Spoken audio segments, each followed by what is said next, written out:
الحمدللہ والصلاة والسلام علی رسول اللہ وعلی آلہ وصحبہ ومن والہ۔ محترم بھائیو، السلام علیکم ورحمۃ اللہ وبرکاتہ۔ سورہ البقرہ کی تفسیر اس مبارک مجلس میں جاری ہے، اور آج ہم انشاءاللہ سورہ البقرہ کی آیت نمبر 137 نمبر کی آیت کو سمجھیں گے۔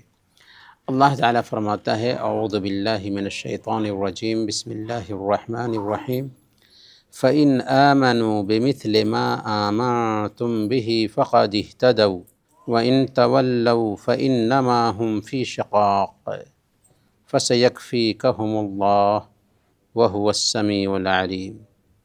پھر اگر وہ اس جیسی چیز پر ایمان لائیں جس پر تم ایمان لائے ہو تو یقیناً وہ ہدایت پا گئے، اور اگر پھر جائیں تو وہ صرف ایک مخالفت میں پڑے ہوئے ہیں۔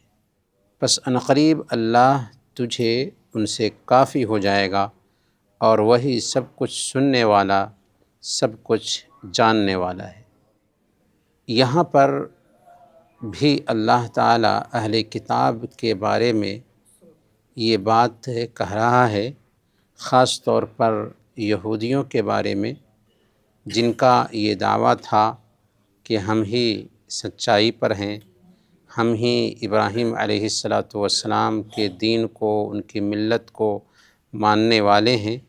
ان کے ان زعم باطل گمان کی تردید کرتے ہوئے اللہ تعالیٰ نے کہا کہ اگر وہ حقیقی معنوں میں نجات چاہتے ہیں، حقیقی معنوں میں ہدایت چاہتے ہیں، تو ان کو ویسے ہی ایمان لانا ہوگا جیسے اے صحابہ تم ایمان لائے ہو۔ گویا کہ یہاں پر صحابہ کے ایمان کو معیار بنایا گیا دوسرے لوگوں کی ہدایت کے لیے۔ اسی لیے قیامت کے دن تک آنے والے لوگ اگر ہدایت پانا چاہتے ہیں تو ان کو صحابہ کے ایمان کے جیسے ہی ایمان لانا ہو۔ صحابہ کے بیچ اختلافات نہیں تھے۔ آج جو گروہ بندیاں ہمیں دیکھنے کو ملتی ہیں، صحابہ کے بیچ ایسی گروہ بندیاں نہیں تھیں، ایسی جماعت بندیاں نہیں تھیں۔ کیوں نہیں تھیں؟ اس لیے کہ وہ ویسے ہی ایمان لائے تھے جیسے اللہ اور اس کے رسول کی چاہت تھی۔ اسی لیے یہ آیت کریمہ ہمیں یہ پیغام دیتی ہے کہ آج بھی لوگ قرآن اور حدیث کو ویسے ہی سمجھنے لگ جائیں جیسے صحابہ نے سمجھا تھا، صحابہ کے فہم کے مطابق، صحابہ کی سمجھ کے مطابق قرآن اور حدیث کو سمجھنا شروع کر دیں۔ آج بھی امت کے بیچ کے سارے اختلافات مٹ جائیں گے، امت کے بیچ کے سارے اختلافات ختم ہو جائیں گے۔ ہاں، فروعی مسائل میں اختلافات ہو سکتے ہیں، صحابہ کے بیچ بھی یہ اختلافات تھے، لیکن عقیدے کا اختلاف نہیں تھا۔ آج جو عقائد کے اختلافات پائے جاتے ہیں، اساسیات دین میں اختلافات پائے جاتے ہیں، اس کی بنیادی وجہ یہ ہے کہ لوگوں نے اپنے حساب سے قرآن کو سمجھنا شروع کیا، اپنے من سے قرآن کو سمجھنا شروع کیا۔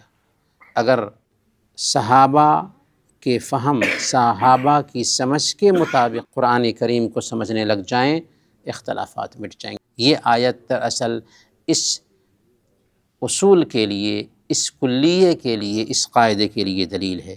فَإِنْ آمَنُوا بِمِثْلِ مَا آمَنْتُمْ بِهِ فَقَدِ اهْتَدَوْا۔ اگر یہ لوگ ایمان لائیں ویسے ہی جیسے اے صحابہ تم ایمان لائے ہو تو ہدایت پر رہیں۔ اگر بعد والے ویسے ہی قرآن اور حدیث کو سمجھنے لگ جائیں جیسے اے صحابہ تم نے قرآن اور حدیث کو سمجھا ہے تو ہدایت پر رہیں گے۔ وَإِن تَوَلَّوْا فَإِنَّمَا هُمْ فِي شِقَاقٍ۔ اگر وہ منہ پھیرتے ہیں، اگر وہ اس اصول سے اعراض کرتے ہیں تو اختلاف میں رہیں گے۔ تو اختلافات کی بنیادی وجہ یہ ہے کہ ایک انسان صحابہ کے فہم کو نہیں اپناتا۔ آج ضرورت ہے کہ قرآن کو سمجھا جائے صحابہ کی سمجھ کے مطابق، اور صحابہ کی سمجھ آج موجود ہے۔ آج حدیث کی کتابوں میں، تفسیر کی کتابوں میں صحابہ نے جیسے قرآن کو سمجھا تھا، جیسے اللہ کے نبی صلی اللہ علیہ وسلم کی ارشادات کو سمجھا تھا، اور جیسے انہوں نے عمل کیا تھا، یہ ساری چیزیں بالکل محفوظ ہیں، آتھینٹک طریقے سے محفوظ ہے۔ ہمارا دین محفوظ ہے، اس لیے اصول کے اعتبار سے، سورس کے اعتبار سے ہمارے دین میں کمی قیامت کے دن تک نہیں آ سکتی۔ اللہ نے فرمایا اِنَّا نَحْنُ نَزَّلْنَا الذِّكْرَ وَإِنَّا لَهُ لَحَافِظُونَ، ہم نے ہی ذکر کو اتارا ہے، ہم نے ہی قرآن کو اتارا ہے، اور ہم ہی اس کی حفاظت کرنے والے ہیں۔ قرآن اور اللہ کے نبی صلی اللہ علیہ وسلم کی سنت بالکل محفوظ ہے، قیامت کے دن تک محفوظ رہے گی۔ اب اگر ہم ہدایت چاہتے ہیں تو قرآن اور حدیث کو سمجھنے لگیں صحابہ کرام کی سمجھ کے مطابق، اختلافات ختم ہو جائیں گے۔ اللہ آگے فرماتا ہے فَسَيَكْفِيكَهُمُ اللَّهُ وَهُوَ السَّمِيعُ الْعَلِيمُ، ان قریب اللہ آپ کے لیے کافی ہو جائے گا۔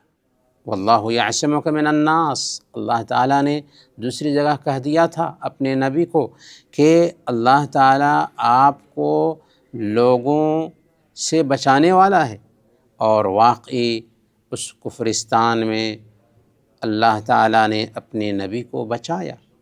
حضرت موسیٰ علیہ السلام کو اللہ تعالیٰ بھیجتا ہے فرعون کے پاس، فرعون کی فوج ہے، سینا ہے، ان کے بیچ میں حضرت موسیٰ علیہ السلام اللہ کا پیغام پہنچاتے ہیں۔ اللہ نے کہہ دیا تھا کہ فرعون کا ہاتھ تم تک نہیں پہنچے گا، اور نہیں پہنچ پایا، یہاں تک کہ فرعون کو اللہ تعالیٰ نے ذلت کے ساتھ سمندر میں ڈبو دیا۔ تو اللہ جسے رکھے اسے کون چکھے؟ الیس اللہ بکافٍ عبدہ، کیا اللہ تعالیٰ اپنے بندے کے لیے کافی نہیں؟ فسیکفیکہم اللہ، اللہ تعالیٰ ان قریب تجھے ان سے کافی ہو جائے گا، وہی سب کچھ سننے والا، سب کچھ جاننے والا ہے۔ یہاں پر اللہ تعالیٰ کے دو نام بتائے گئے ہیں، السمیع، العلیم۔ اللہ تعالیٰ ساری مخلوق کی سنتا ہے اور ساری مخلوق کے حالات کو جانتا ہے۔ ہم بند کمرے میں ہیں، وہاں بھی اللہ ہمیں سن رہا ہے، وہاں بھی اللہ ہمیں جان رہا ہے۔ تو ایک بندے کو چاہیے کہ ہمیشہ، ہر وقت، ہر آن اللہ تعالیٰ کی نگرانی کو اپنے اوپر طاری رکھے۔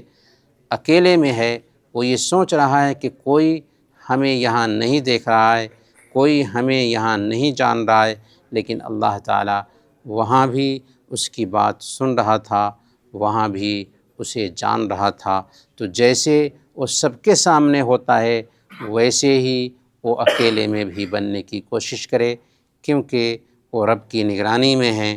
فرشتے اس کے ایک ایک عمل کو نوٹ کر رہے ہیں، اس کے اعضاء و جوارح بھی اس کے لیے گواہ بن رہے ہیں یا اس کے خلاف گواہ بن رہے ہیں، اور یہ دھرتی بھی اس کے خلاف گواہ بننے والی ہے۔ تو ایک بندے کو چاہیے کہ رب کی نگرانی میں ہر وقت، ہر آن زندگی گزارے۔ برکیف اس آیت سے سب سے پہلے ہمیں یہ بات سمجھ میں آتی ہے کہ اگر ہم ہدایت چاہتے ہیں، اختلافات سے دوری چاہتے ہیں، تو صحابہ کی سمجھ کو اپنائیں۔ جیسے صحابہ نے قرآن اور حدیث کو سمجھا، ویسے ہی سمجھنا شروع کر دیں، سارے اختلافات ختم ہو جائیں گے۔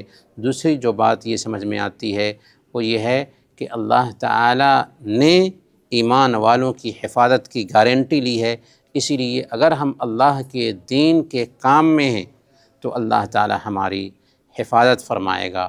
اور تیسری بات یہ سمجھ میں آتی ہے کہ ہم اکیلے میں ہوں، تنہائی میں ہو، وہاں پر بھی اللہ تعالیٰ ہمیں جانتا ہے، اللہ تعالیٰ ہماری بات سن رہا ہوتا ہے۔ لہذا ہمیں چاہیے کہ ہر وقت، ہر آن اپنے آپ کو اللہ کی نگرانی میں رکھیں۔ اللہ تعالیٰ سے دعا ہے کہ اللہ تعالیٰ ہم سب کو کتاب و سنت کے مطابق عمل کرنے کی توفیق عطا فرمائے۔ آمین۔ وصلی اللہ علی نبینا محمد وعلی آلہ وصحبہ اجمعین۔